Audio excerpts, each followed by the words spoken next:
ओम शांति।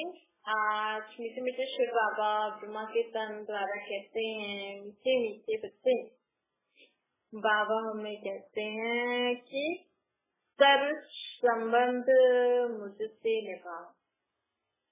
जब हम सर्व संबंध बाबा से निभाएंगे ना, तो हमारा जीवन में इधर उधर भटकना बंद हो जाएगा।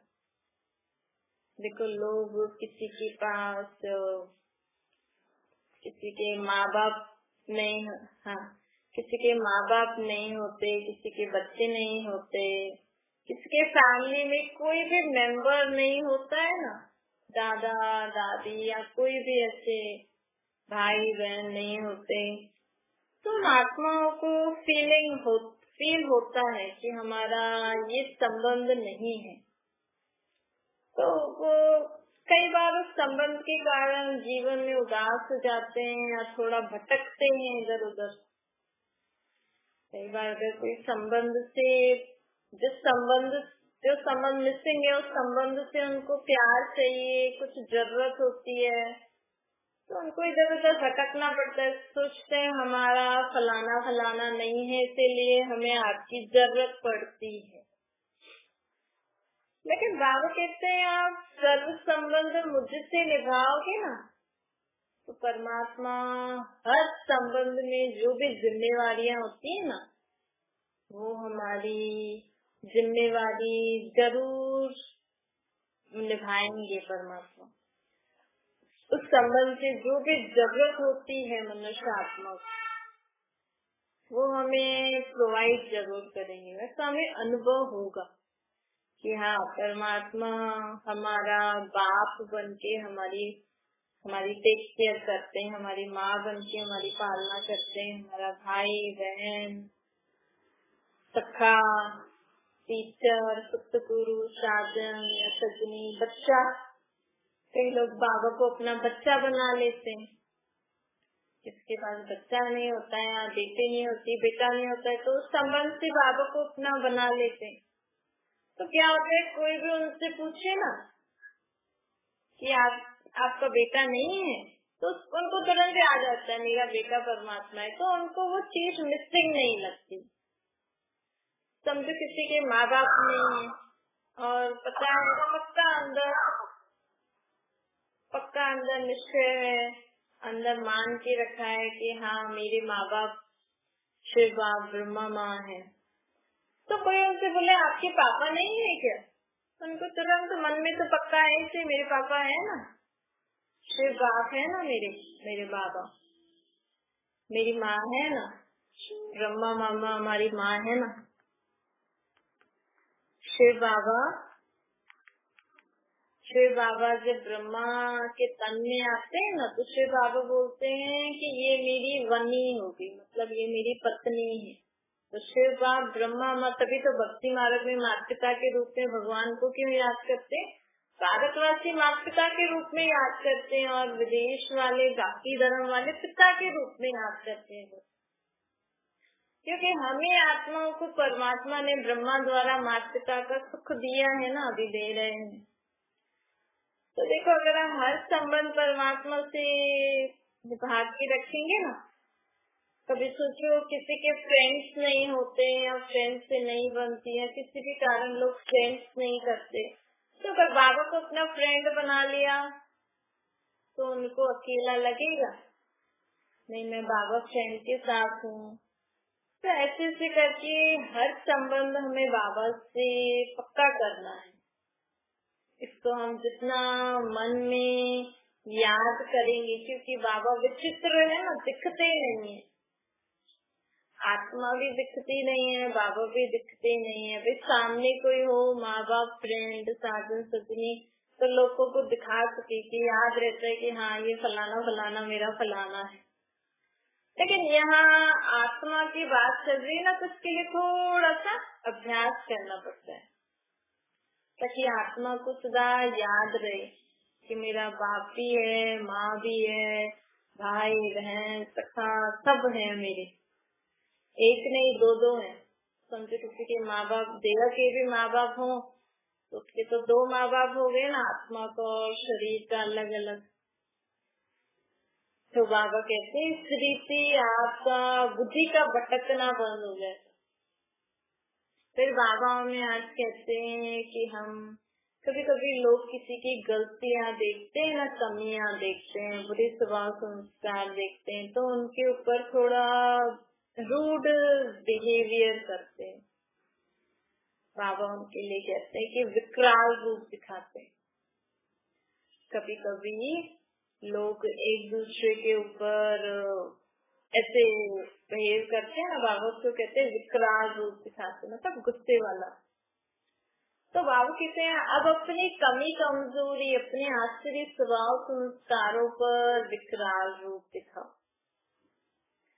मन में कोई भी ऐसा संकल्प आए, बुद्धि में आए, ऐसा संस्कार, ऐसी बोल चाल, अगर हमारी आत्मा के मन बुद्धि संस्कार है, स्थूल कर्म इंद्रियों से ऐसा कोई कर्म हो रहा है, उन पे आप विकराल रूप दिखाओ।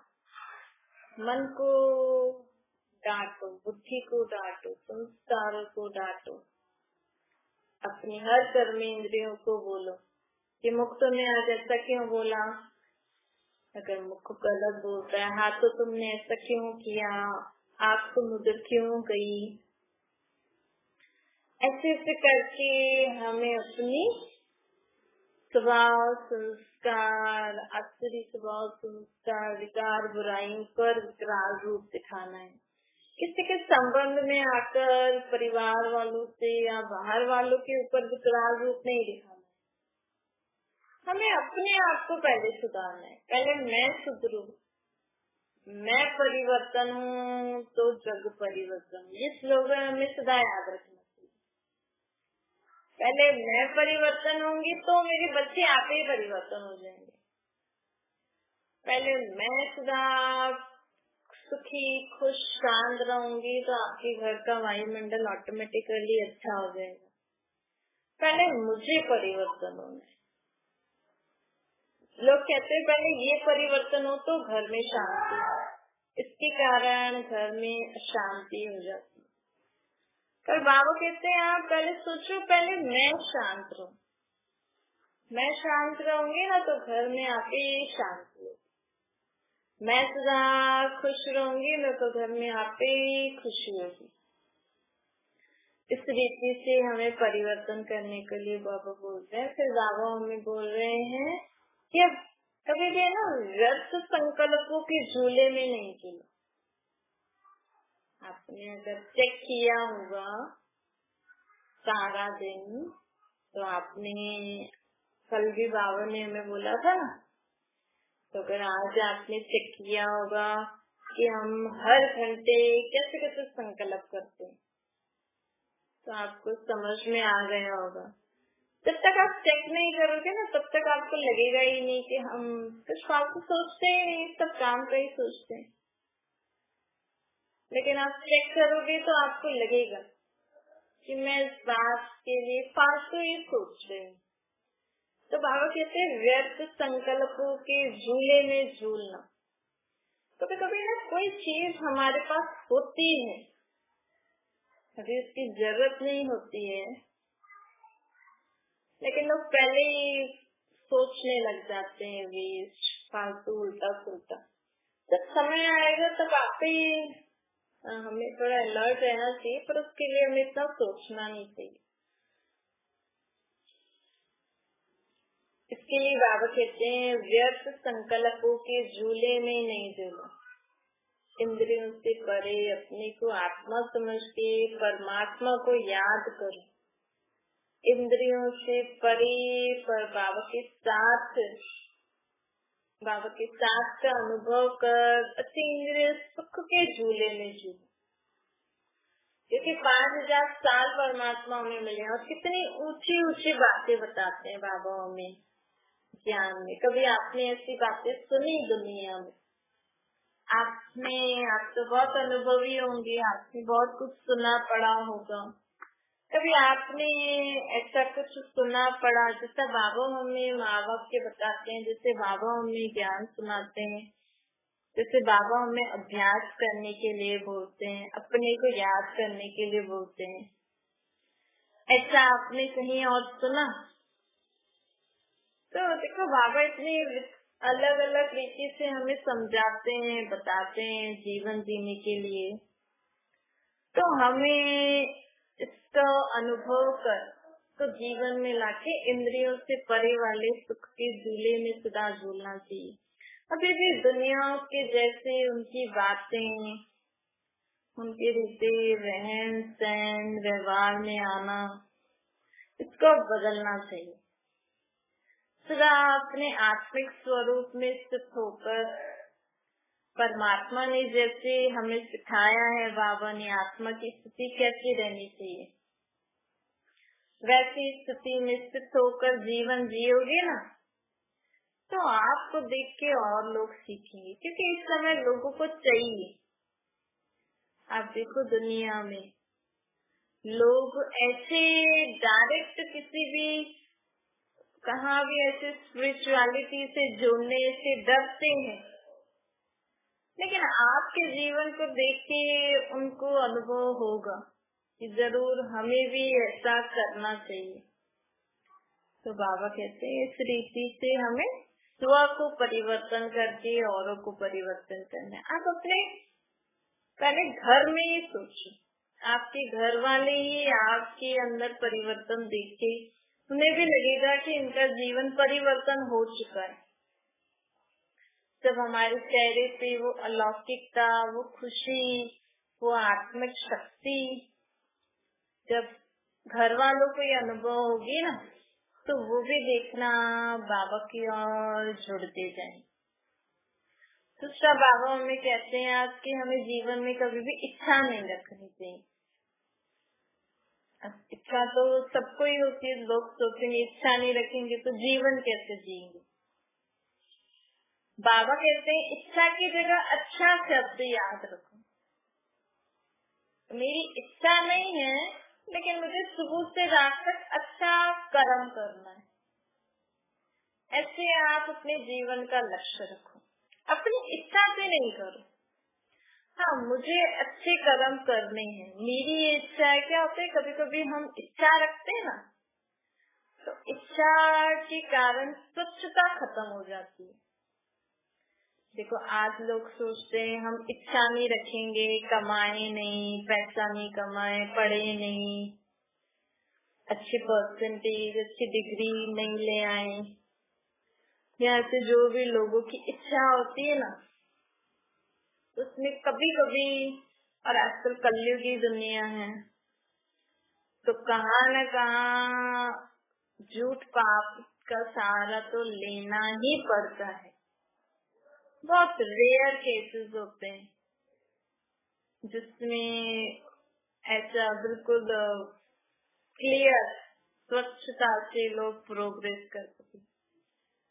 क्योंकि इसलिए बाबा कहते हैं कहाँ न कहाँ हमें चलो और कुछ नहीं तो इतनी तो फीलिंग आ ही जाती है, मैं आगे बढ़ जाऊं, ये न बढ़े है, ये भी फीलिंग तो अच्छी थोड़ी है। हाँ, आप अपना करते रहो, उसको भी करने दो। फिर से कंपटीशन करके उसके लिए ऐसी सोच रख के हम उसको क्यों नीचे करें। तो ये सोच भी तो हमारी अच्छी नहीं है ना, है। इसीलिए बाबा कहते हैं आप इच्छा शब्द को अच्छा शब्द में परिवर्तन करो कि मुझे तो जीवन में अच्छा करना है, अच्छी पढ़ाई पढ़नी है, अच्छा जीवन जीना है, अच्छा कर्म करना है, अच्छी रीति बच्चों को पालना है, अच्छी रीति जॉब करनी, अच्छी रीति संबंध निभाना है। मेरी इच्छा है मैं अपने बच्चों को इतना अच्छी परवरिश करूं कि वो बहुत बड़े नाम के बड़े नाम कमाए, ये वो फलाना फलाना। ये नहीं, आप अपने तरफ से अच्छा करते रहो, बाकी उन आत्माओं का भाग्य। आप अपनी रीति से अच्छी जॉब करते रहो, अपनी फैमिली को अच्छी पालना देते रहो। आप जो भी काम करते हो अच्छे बाबा की श्रीमत पे चल के बाबा को याद करके अच्छा अच्छा करते रहो। फिर ऐसे ये भी इच्छा नहीं रखो कि मुझे रिटर्न में अच्छा मिले। तो कई लोग सोचते हैं कि हम अच्छा तो कर रहे हैं, लेकिन अच्छा करने के बाद फिर इच्छा नहीं रखना कि ये भी मेरे को रिटर्न में अच्छा दे। भाई मैं इनको अच्छी चीज से पाल रही हूँ, मैं इतना अच्छा काम कर रही हूँ, तो इनको भी मुझे कुछ अच्छा रिजल्ट देना चाहिए। नहीं, आपको सिर्फ क्या करना है, अच्छा काम करना। देखो दुनिया में, देखो लौकिक में माँ बाप, आप सोचो माँ बाप जब बच्चों को पैदा करते हैं, उनको, अब बच्चों ने तो नहीं बोला हमें पैदा करो, उन्होंने पैदा किया, चलो किया, उन्होंने पालना करी की, तो बचपन में बच्चे ने भी तो उनको कितनी खुशी दी ना उनको, है?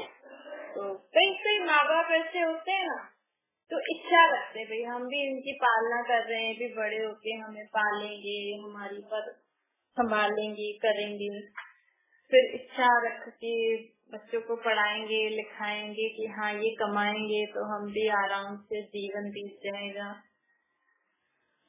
लेकिन अगर बड़े होने के बाद बच्चे उनकी परवरिश नहीं करते तो फिर कितना दुख होता है उनको। फिर उनके मन में आता है ना, हमने इनको इतनी पालना दी, इन्होंने रिटर्न में हमें कुछ नहीं दिया, ये वो फलाना फलाना। तो उसके बच्चों से भी आप इच्छा नहीं रखो। आपने उनको पैदा किया, आपको उनको अच्छा जीवन बना के देना है, आप अच्छे से जीवन जीना चाहिए। आप उनको अच्छी रीति पढ़ाई लिखाई, जॉब वगैरह, धंधे वगैरह जो भी है उसमें लगवा दो, उनकी लाइफ सेट करा दो।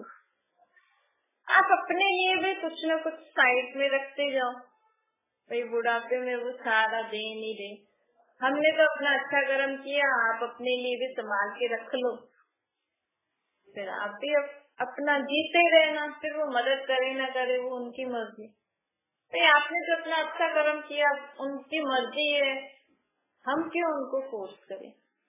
आज देखो दुनिया में कितने जो भी बुजुर्ग लोग हैं, कितने इस तरह से दुखी परेशान होते हैं ना, क्योंकि क्या होता है कि अब पहले जो एक्चुअल में अगर हम ये समझ जाए कि बचपन में क्या करना चाहिए, थोड़े बड़े होने के बाद क्या करना चाहिए, थोड़े बड़े होने के बाद क्या करना चाहिए, फिर बुढ़ापे में हमें क्या करना चाहिए। अगर हम, जो हमारी बुढ़ापे की स्टेज होती है वो बेसिकली होती इसीलिए ही है कि हमने जो कुछ इस जन्म में किया वो परमात्मा को, अगर कुछ गलत किया तो उसको परमात्मा को याद करके उचित करना होता है, और दूसरे जन्म के लिए परमात्मा को याद करके दूसरे जन्म के लिए अपना जमा करना होता है। अब देखो आजकल बुढ़ापे में लोग सोचते हैं कि हम भी ये सब खाएं, हम भी इधर सब घूमे करें, हम भी ये पहने, हम भी इनके संबंध में आए, ऐसा करें वैसा करें। अब ये पॉसिबल हो सकता है? आप सोचो, अगर ये पॉसिबल हो सकता है तो जो आपके बच्चे आपकी पालना करेंगे वो अपना वो एज वाला जीवन जी सकेंगे? तो आपने तो अपनी जीवन जी ले, आपने तो आराम से घूम फिर खा पी लिया। अब आपकी एज है, एज के हिसाब से अगर आप काम करोगे तो आपके बच्चे भी तो अपना जीवन जी सकेंगे ना। अब तो फिर अगर बच्चे वैसी रीति उनको खिलाते पिलाते घुमाते नहीं है तो बुढ़ापे में फिर ख्याल आते रहते हैं, मेरे से कोई पूछता नहीं है, ऐसे नहीं करता है। अब बुढ़ापे में लोग ज्यादा खा भी नहीं सकते, इधर उधर जा भी नहीं सकते, तो हमें अपनी एज के हिसाब से वैसा काम करेंगे तो हम किसी के ऊपर बोझ नहीं बन पाएंगे। तो कभी भी, और दूसरा होता है कि लोग सारी उम्र में तो परमात्मा से जुड़ते नहीं है, तो बुढ़ापे तक, आजकल के बुढ़ापे के जीवन की, इसीलिए तो लोगों को इतनी परेशानी हो रही है। इसीलिए तो जो ओल्ड एज में लोग आ जाते हैं वो कितने दुखी होते हैं, क्योंकि उस एज में एक सहारा ही भगवान ही होता है। क्योंकि उस एज में आपके शरीर में इतने सारे चेंजेस आते हैं, आपको क्या खाना चाहिए क्या नहीं, कैसे, ये लोगों को भी समझ में नहीं आता है। तो उस हिसाब से अगर हम लाइट खाएं और परमात्मा की याद में ज्यादा रहेंगे, भक्ति ज्यादा करेंगे, भगवान से ज्यादा जुड़े रहोगे, तो आपका बुढ़ापा बहुत अच्छा निकल सकता है। या आप बुढ़ापे तक भी किसी काम में इन्वॉल्व रहो तो आपका बुढ़ापा बहुत अच्छा निकल सकता है। नहीं तो आप ये सोचते रहोगे मेरे बच्चे मेरे से पूछते नहीं है, मेरे को कहीं ले जाते नहीं है, कुछ खाने को नहीं देते, फलाना फलाना, सारा समय वेस्ट कर देते। तो जीवन की जो स्टेजेस है ना, इसमें हर एक का अपना अपना। फिर बचपन में आप पढ़ाई कराओगे, बच्चा बोले मुझे शादी करनी है, बच्चे पैदा करनी, ये थोड़ी हो सकता है। अब उसकी पढ़ाई की है तो पढ़ाई कराएंगे ना। तो थोड़ा बड़ा होगा उसको बोलोगे ना, उसके बाद तो घूम लेना, शादी कर लेना, बच्चे पैदा कर लेना, जॉब कर लेना, अभी तेरी पढ़ाई की स्टेज है। तो वैसे बुढ़ापा भी एक सेकंड बचपना होता है। जैसे बच्चे को हम ज्यादा उल्टी सुल्टी चीजें नहीं खिलाते, उसको इधर उधर चीजें इधर उधर नहीं ले जाते, उसका ज्यादा टाइम हम कोशिश करते हैं कि उसकी ऐसी चीजें देते हैं कि ताकि उनका ब्रेन डेवलप हो और उनको आगे लाइफ में क्या करना है उस रीति हम उसको पढ़ाई लिखाई सब कराते हैं। तो वैसे बुढ़ापे में भी ये सेकंड बचपन है, उस समय हमारा खान पान कम हो जाना चाहिए। उस समय हमें परमात्मा की जो भी ये सब चीजें वगैरह हैं, बाबा की पढ़ाई, आप और भी ग्रंथ शास्त्र पढ़ते हो, वो पढ़ाई पढ़ने की टाइम होता है। तो फिर शरीर से कुछ ज्यादा होता नहीं है, तो बैठे बैठे तो हम वही कर सकते हैं ना, नहीं तो उल्टे सुल्टे ख्याल आ जाएंगे। तो बाबा कहते हैं इसलिए हम अगर अपनी लाइफ को अच्छे से समझेंगे तो हम जीवन में सदा खुश रहेंगे। हमें कभी नहीं लगेगा कि हमसे कोई पूछता नहीं है, हम अकेले हैं। इसलिए परमात्मा को, भगवान को बचपन से ही हमें अपने साथ रखना चाहिए, ताकि कभी भी जीवन में हमें ऐसा अकेलापन या ऐसी जैसी बातें जो होती हैं जीवन में किसी के भी कारण, वो हमें परेशान नहीं करेंगे। अच्छा, मीठे मीठे स्किल के बच्चों प्रति माता बाप दादा का याद प्यार और गुड मॉर्निंग रूहानी बाप की हम सभी रूहानी बच्चों को नमस्ते। हमारे भी रूहानी माता बाप दादा को याद प्यार गुड मॉर्निंग और नमस्ते। वरदान है बालक और मालिकपन की बैलेंस, पुरुषार्थ और सेवा में सदा सफलता मूर्त बनो। बाबा कहते सदा ये नशा रखो कि हम बेहद बाप और बेहद वर्षे का बालक तो मालिक हो, मतलब विश्व का बाप परमात्मा बाप के हम बच्चे बने हैं ना। देखो दुनिया में लोग बोलते हैं हम सब भगवान के बच्चे हैं, लेकिन कभी अनुभव किया आपने? जब भक्ति मार्ग में हम बोलते थे तो माता पिता हम बालक थे, कभी आपने उनको अपना माँ बाप मान के उनसे संबंध निभाया, अपने आप को उनका बच्चा माना? जैसे आप अपने माँ बाप से संबंध में आते थे, कभी भगवान से भी वैसा ही संबंध उसी रीति बात करी आपने? तो यहाँ हमें अब बाबा प्रैक्टिकल अनुभव कराते हैं कि हाँ हम आत्माएं परमात्मा के बच्चे, क्योंकि देह के माँ बाप तो अलग हो गए ना। पर भक्ति में बोलते भी हैं तो माता पिता हम बालक तेरे, लेकिन समझ थोड़ी होती है कि किसके माता पिता है। हमारे शरीर के तो ये है, तो आत्मा का तो इतना ज्ञान था ही नहीं भक्ति में। ये तो अब समझ में आया है कि हमारी आत्मा के बाप वो है, तो हम उनके आत्मा, हम उनके बच्चे हैं और हम आत्माओं को परमात्मा अब स्वर्ग का वर्षा दे रहा है। परमात्मा बाप हमें कौन सा वर्षा देते हैं? ज्ञान गुण शक्ति। तो अभी हम उनके बालक बने हैं, फिर वो हमें विश्व के मालिक बनाएंगे, अभी बना रहे हैं। तो बाबा कहते हैं लेकिन अभी हमें क्या करना है जीवन में? अभी हमें जब भी किसी को राय देनी है, कुछ प्लान सोचना है, कुछ कर्तव्य करना है, तो आप मालिक बन के अपनी राय दो, लेकिन जब फाइनल डिसीजन हो सबका, तो जो भी डिसीजन हो ना उस समय बालक बन जाओ कि हाँ अब जो डिसीजन है आप बालक बन के उसको एक्सेप्ट करके बाबा की याद में आगे बढ़ो। तो इससे क्या होगा, इससे हम जो भी कार्य करते हैं ना जीवन में वो सफल हो सकता है। अगर हम सोचे कि नहीं मेरा ये जो आइडिया था ये बिल्कुल ठीक है, मुझे बहुत अनुभव है और मैं बड़ी भी हूँ, तो अगर आप ऐसे सोच के करोगे तो फिर कार्य में विघ्न आ जाएगा ना। इसीलिए हमें राय दो मालिक बन के, जब फाइनल हो तो उस समय बालक बन जाओ। स्लोगन है निमित्त और निर्माण सिद्ध बनने के लिए मन बुद्धि को प्रभु अर्पण कर दो। भाई मैं इस कार्य के लिए निमित्त हूँ।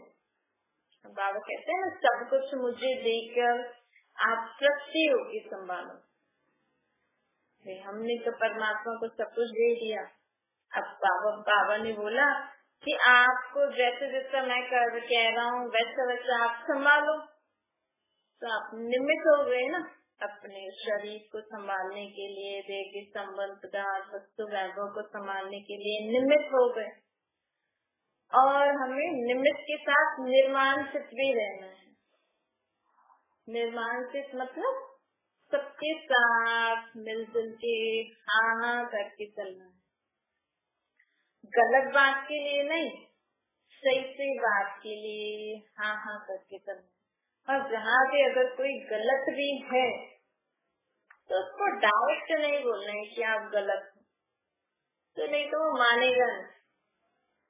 आप उसको इतना प्यार से इतना अच्छे से समझा के चलो तो उसको अपनी गलती का आप ही एहसास होगा कि हाँ मैं गलत हूँ। निर्माण से मतलब झुकना नहीं, लेकिन अपने स्नेह व्यवहार अपने सहयोग से लोगों को झुकाना। आप सबको इतना स्नेह दो सहयोग दो कि वो आते ही आपके आगे झुक जाएंगे कि हाँ आप सही हो हम गलत है। इसके लिए ये वाली दो क्वालिटीज हमारे अंदर कब आएंगी, निमित्त और निर्माण से, जब हम अपने मन बुद्धि को प्रभु अर्पण कर देंगे। बाबा के अनुसार हमारी बुद्धि में जो श्रीमत है, बाबा के श्रीमत अनुसार हमें हर संकल्प करना है, कर्म करना है, तभी हम जीवन में सदा निमित्त और निर्माण सिद्ध बन सकते। नहीं तो मेरा मेरा हो जाएगा। अच्छा, ओम शांति। बाबा को याद करिए।